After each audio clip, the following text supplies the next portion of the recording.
नमस्कार दोस्तों, कैसे हैं आप? आशा करता हूं कि आप सभी स्वस्थ और खुशहाल होंगे। आज से हम एक अनोखी यात्रा पर निकलने जा रहे हैं, अलिफ लैला की जादुई और रहस्यमयी कहानियों की दुनिया में। इस तेज रफ्तार जिंदगी में हम कहीं ना कहीं अपने बचपन की मासूमियत और उन सुनहरी कहानियों को पीछे छोड़ चुके हैं। तो चलिए, आज से हम आपको उस बचपन की रहस्यमयी और रोमांचक दुनिया में ले चलते हैं, जहां हर रात एक नई कहानी आपका इंतजार करती थी।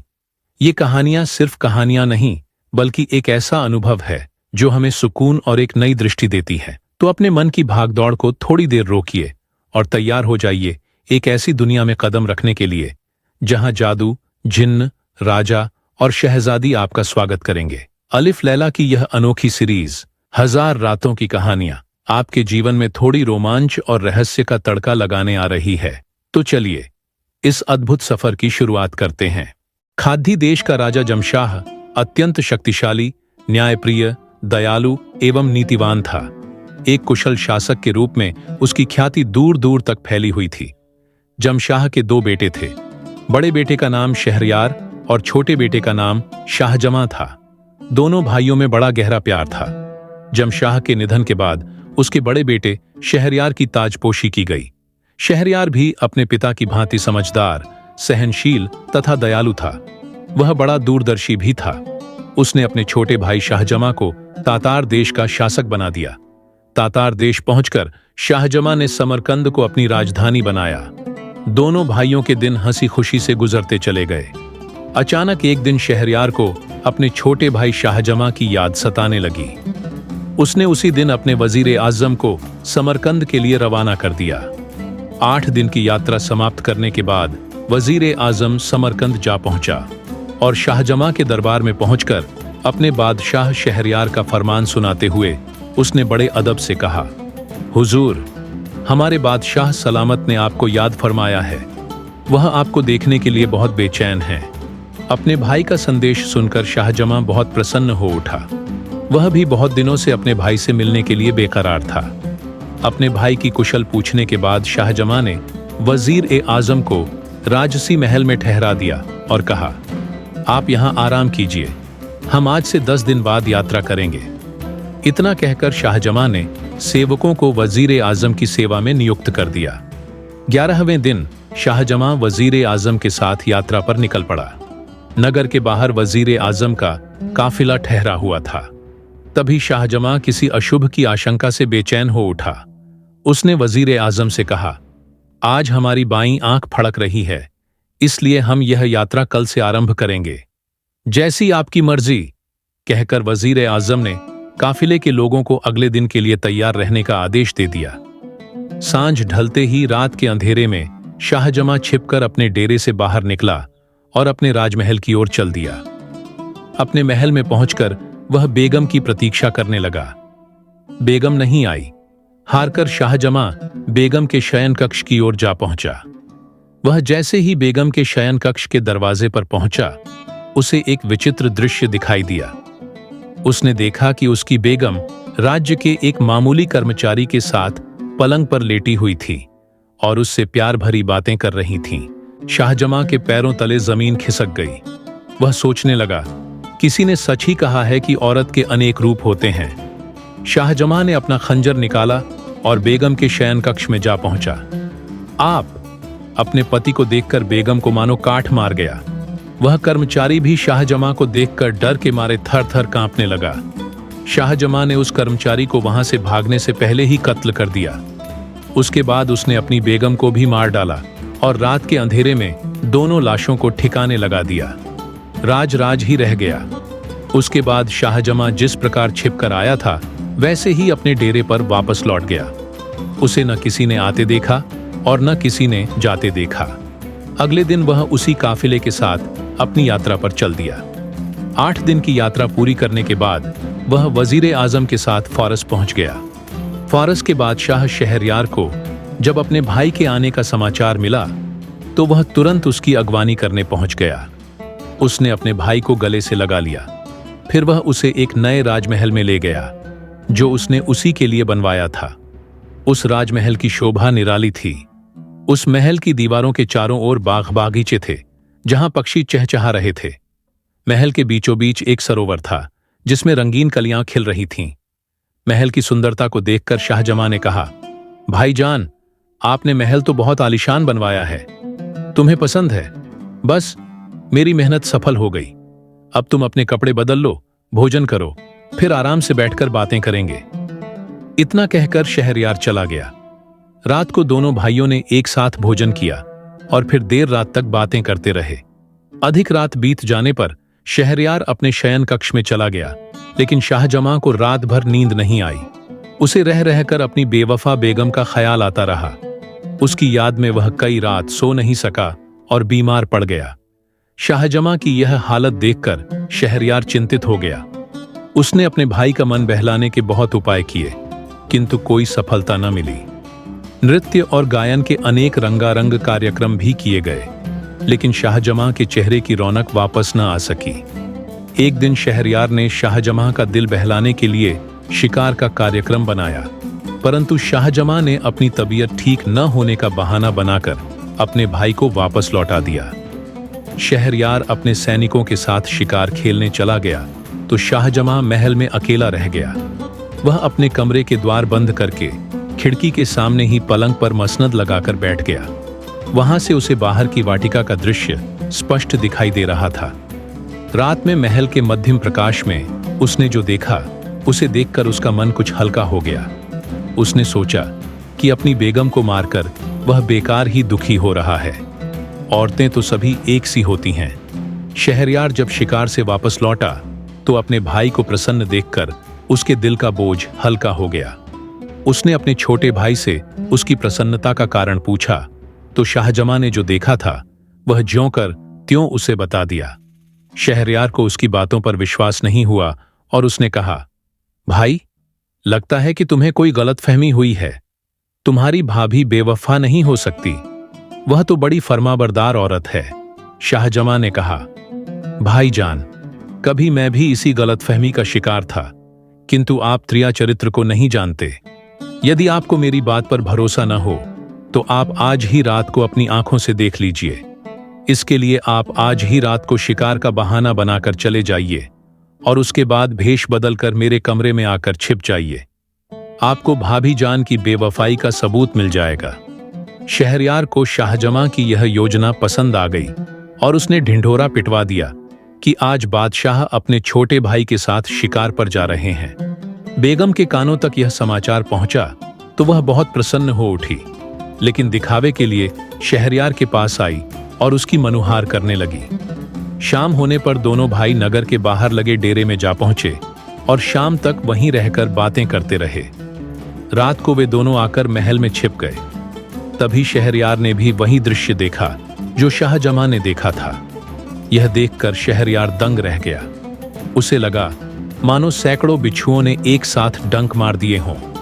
शहरयार ने उसी दिन प्रतिज्ञा कर ली कि वह प्रतिदिन एक कुंवारी लड़की से शादी करेगा और सूरज निकलने से पहले ही उसे कत्ल कर देगा, अर्थात वह प्रत्येक युवती को केवल एक रात के लिए ही दुल्हन बनाया करेगा। अपने बड़े भाई की प्रतिज्ञा से दुखी होकर शाहजमां उसी दिन अपनी राजधानी समरकंद लौट गया। शहरयार अपनी प्रतिज्ञा से विचलित नहीं हुआ। वह प्रतिदिन एक नई युवती से शादी रचाता और दिन निकलते ही उसे कत्ल कर देता। बादशाह के इस काम से प्रजा में हाहाकार मच गया और समूचे राज्य में अराजकता फैल गई। लोग अपनी बेटियों को बचाने के लिए उस राज्य को छोड़कर दूसरे राज्यों में जाने लगे। शहरयार के महामंत्री की 2 बेटियां थीं। बड़ी बेटी का नाम शहरजाद था और छोटी का नाम दुनियाजाद था। शहरजाद बहुत सुंदर और कुशल राजनीतिज्ञ थी। शहरयार का जुल्म जब बहुत बढ़ गया तो शहरजाद ने बादशाह के इस जुल्म को रोकने का बीड़ा उठा लिया। उसने अपने पिता से कहा, अब्बा जी, मेरी यह दिल्ली इच्छा है कि मैं बादशाह के इस जुल्म से नारी समाज को भयमुक्त कर दूं। महामंत्री ने अपनी बेटी को बहुत समझाया, परंतु शहरजाद नहीं मानी। अंत में महामंत्री ने उदास स्वर में अपनी बेटी से कहा, बेटी, तू समय से पहले ही अपनी मौत को निमंत्रण दे रही है। जो व्यक्ति बिना सोचे समझे किसी काम में अपनी टांग अड़ाता है, उसे उस गधे की भांति ही विपत्ति का फल भोगना पड़ता है। जिसने अज्ञानवश दूसरे के दुख में अपनी टांग अड़ा दी थी। अपने पिता की बात सुनकर शहरजाद गंभीर हो गई और बोली, अब्बा जी, उस गधे के साथ क्या हुआ, मैं जानना चाहती हूँ। बेटी, यह कहानी एक गधे, बैल और उसके मालिक की है। तुम सुनना चाहती हो तो सुनो, शायद इसे सुनकर तुम्हारा इरादा बदल जाए और तुम्हारे प्राण बच जाएं। इतना कहकर महामंत्री अपनी बेटी को उस गधे की कहानी सुनाने लगा। एक समय की बात है कि किसी गांव में एक धनी व्यापारी रहता था। उसके पास बहुत बड़ी खेती थी, बाग बागीचे थे और उसका लेन देन का व्यापार भी कई गांवों में फैला हुआ था। उस व्यापारी के पास कुछ पशुशाला भी थीं। उसने प्रत्येक गांव में एक पशुशाला खोल रखी थी। एक दिन वह व्यापारी अपने परिवार के साथ पास के गांव में अपनी पशुशाला देखने गया। उस पशुशाला में एक गधा और एक बैल बंधे हुए थे। वे दोनों आपस में अपने दुख सुख की बातें कर रहे थे।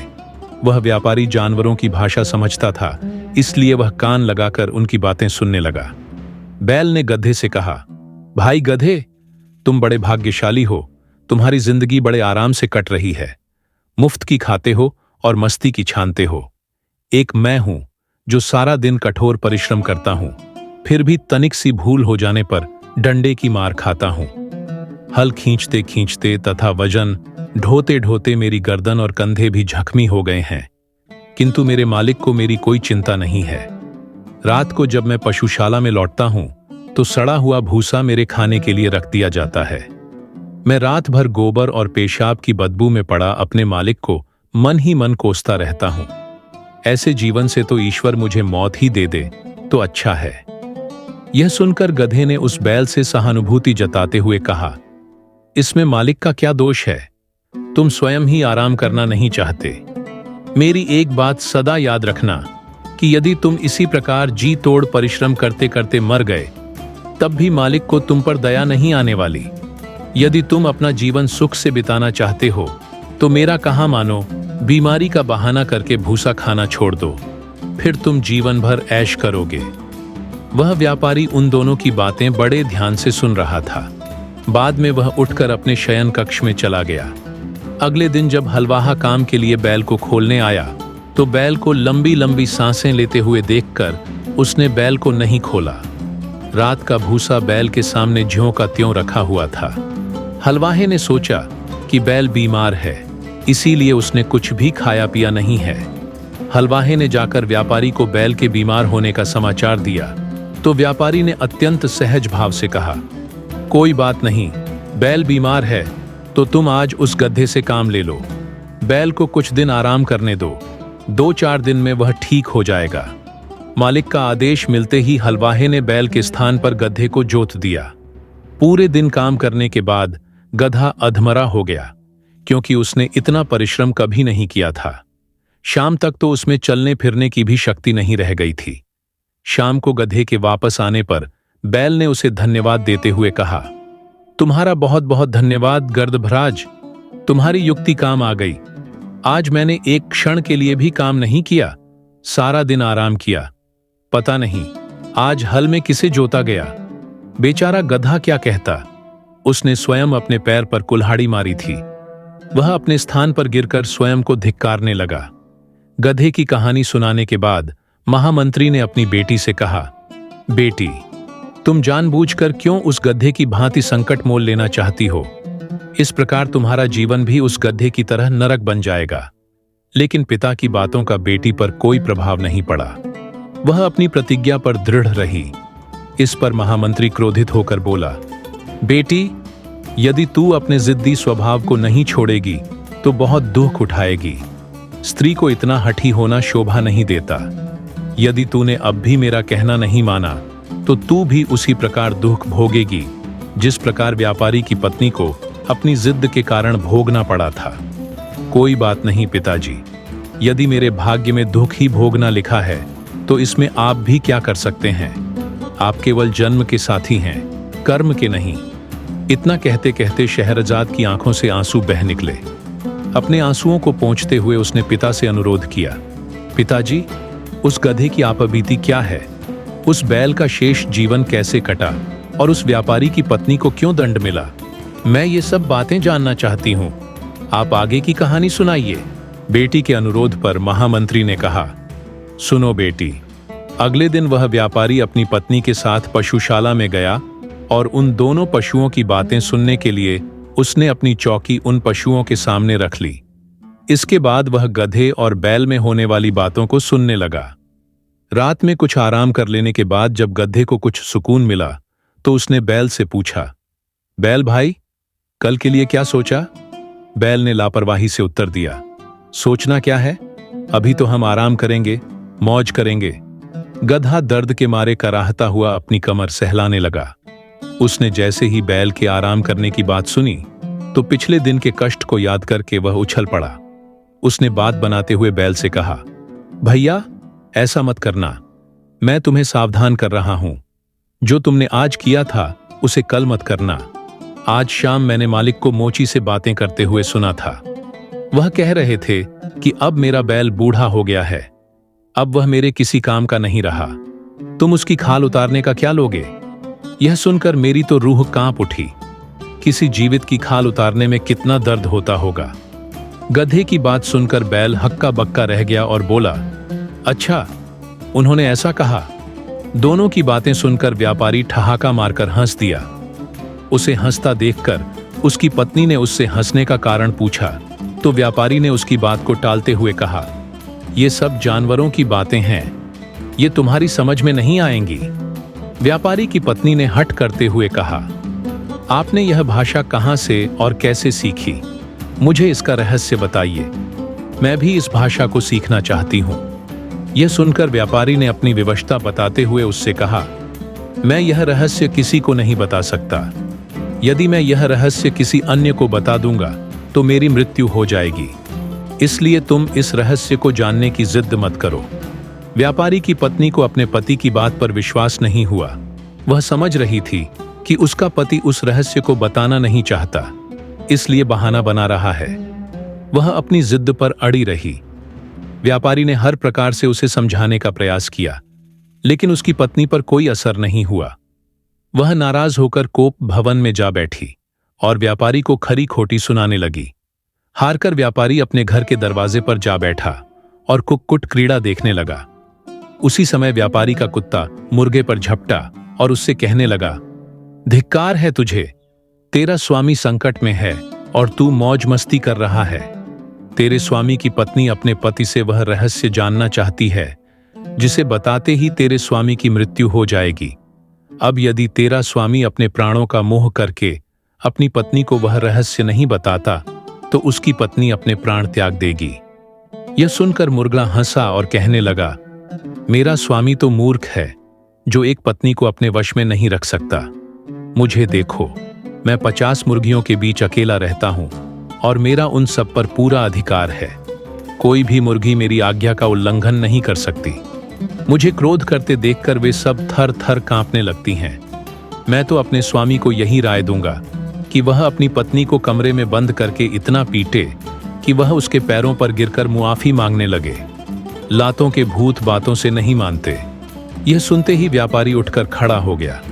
मुर्गे की बात उसकी समझ में आ गई थी। वह अपने घर गया और पत्नी को घसीटता हुआ एक कमरे में ले गया। उसके बाद एक डंडा लेकर अपनी पत्नी को पीटने लगा। डंडे की मार पड़ते ही उसकी पत्नी रोती हुई उसके पैरों में पड़ गई और गिड़गिड़ाती हुई बोली, मैं आपके पैरों पड़ती हूं, मुझे मुआफ कर दो। मैं ऐसी गलती दोबारा नहीं करूंगी।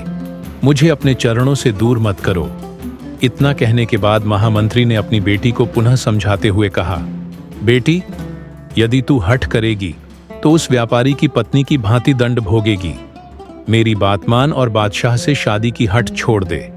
इसी में तेरी और हम सबकी भलाई है। शहरजाद पर इस उपदेश का भी कोई असर नहीं हुआ। वह अपनी जिद पर अड़ी रही और अपने पिता से बोली, पिताजी, आपके ये उपदेश मुझे अपने कर्तव्य से विचलित नहीं कर सकते। अपनी बात को सिद्ध करने के लिए मुझे भी अनेक किस्से याद हैं। मैं उन्हें सुनाकर अपना और आपका मूल्यवान समय नष्ट नहीं करना चाहती। यदि आप मेरी बात नहीं मानेंगे तो मैं खुद बादशाह के पास जाकर उनसे अनुरोध करूंगी। बेटी की जिद के आगे बाप को झुकना पड़ा और वह विवश होकर दूसरे दिन बादशाह के पास अपनी बेटी के विवाह का प्रस्ताव लेकर जा पहुंचा। उसने हाथ जोड़कर बादशाह से कहा, आलीजाह, मैं आपके पास एक छोटी सी अर्ज लेकर आया हूं। बादशाह ने कहा, महामंत्री जी, कहिए, आप क्या कहना चाहते हैं? बेखौफ कहिए। डरते डरते महामंत्री ने कहा, जहां पनाह, एक अभागा बाप अपनी बेटी की खुशियों के सिवा और क्या मांग सकता है? मैं आपसे हाथ जोड़कर भीख मांगता हूं कि आप मेरी बेटी के साथ निकाह कर लें। यह सुनकर बादशाह भौचक्का सा महामंत्री का मुंह देखता रह गया। उसने महामंत्री से कहा, महामंत्री जी, आप जानते हैं कि मेरी कथनी और करनी में कोई अंतर नहीं होता। आपकी बेटी के लिए मैं अपना प्रण नहीं तोड़ सकता। शायद आप इस दुनिया के पहले बाप हैं जो अपनी बेटी को मौत के मुंह में धकेल रहे हैं। मैं नहीं चाहता कि आपकी बेटी अपने हाथों की मेहंदी सूखने से पहले मारी जाए। महामंत्री ने एक बार फिर बादशाह से आग्रह किया, जहां पनाह, मौत और जिंदगी दोनों खुदा के हाथों में है। अगर मेरी बेटी की किस्मत में मौत ही लिखी है तो उसे न आप टाल सकते हैं और न मैं। इसलिए मैं आपसे अर्ज करता हूं कि आप उसे अपने चरणों में थोड़ी सी जगह दे दें। वह इसी में सुखी हो जाएगी। हारकर बादशाह को महामंत्री का प्रस्ताव स्वीकार करना पड़ा और अगले दिन ही महामंत्री ने अपनी बेटी का निकाह बादशाह से कर दिया। इसके बाद उसने आंसू भरी आंखों से अपनी बेटी को विदा किया। शहरजाद की डोली बादशाह के महल में पहुंच गई। सुहाग रात को जब बादशाह ने शहरजाद का नकाब उठाया तो वह उसका मुखड़ा देखता ही रह गया। वह अपलक उसे देखता ही रहा। ऐसा लगा मानो वह उसकी झील सी गहरी आंखों में डूब जाना चाहता हो। जब बादशाह ने बेगम के गालों पर अपनी अंगुलियां फिराईं तो शहरजाद के गालों पर बहते आंसुओं को देखकर वह चौंक उठा और बोला, बेगम, यह क्या? आज की रात तुम्हारी आंखों में आंसू? शहरजाद को अपने मन की बात कहने का अवसर मिल गया। वह अपने आंसुओं को पोंछती हुई बोली, जहां पनाह, मेरी एक छोटी बहन है जो मुझसे कभी जुदा नहीं हुई। आज उसे अपने से जुदा देखकर मेरा मन मानता ही नहीं है और रोए जा रहा है। बादशाह ने पूछा, तो तुम क्या चाहती हो? शहरजाद ने कहा, अगर आपका आदेश हो तो मैं उसे अपनी खिदमत के लिए यहां बुला लूं। जब आप शिकार के लिए बाहर जाएंगे तो मैं अकेली तो नहीं रहूंगी। शहरयार ने अपनी स्वीकृति दे दी। बादशाह का आदेश मिलते ही शहरजाद ने अपनी छोटी बहन दुनियाजाद को भी महल में बुला लिया। शहरजाद ने एक ऊंची सेज पर अपना बिस्तर लगाया और दुनियाजाद उसकी सेज के नीचे अपना बिस्तर लगाकर लेट गई। जब रात का एक प्रहर शेष रह गया तो अपनी बड़ी बहन की योजना के अनुसार दुनियाजाद ने आग्रह करते हुए उससे कहा, आपा जान, अगर आप जाग रही हो तो कोई मजेदार कहानी ही सुनाओ। अब्बा जी की याद में आज मेरा दिल बहुत उदास है। आज वह घर में अकेले हैं। पता नहीं उनकी रात कैसे कटेगी। दुनियाजाद, तुम ठीक कह रही हो। आज अब्बा जी कितने अकेले होंगे। इतना कहकर उसने अपनी अंगुलियां बादशाह के माथे को सहलाते हुए उससे पूछा, अगर आपकी इजाजत हो तो मैं अपनी छोटी बहन का मन बहलाने के लिए राक्षस और व्यापारी की कहानी सुना दूं। कहानी सुनते ही उसे नींद आ जाएगी। नेकी और पूछ पूछ, सुनाओ बेगम, हम भी तुम्हारे मुंह से कुछ सुनने के लिए बेकरार हैं। कहते हुए शहरयार ने उसे अपने सीने से लगा लिया। शहरजाद ने भी उसे अपनी बाहों का हार पहना दिया। फिर उसने अपनी अंगुलियां बादशाह के बालों में घुमाते हुए कहानी सुनाना आरंभ किया। और यूं ही किस्सों और करामातों से भरी अलिफ लैला की यह दास्तान जारी रही, जहां हर मोड़ पर एक नई सीख और हर सफर में एक नई रोमांचक कहानी आपका इंतजार करती है। तो जुड़ें, क्योंकि इस सफर का अंत नहीं, बल्कि हर अध्याय एक नई शुरुआत है।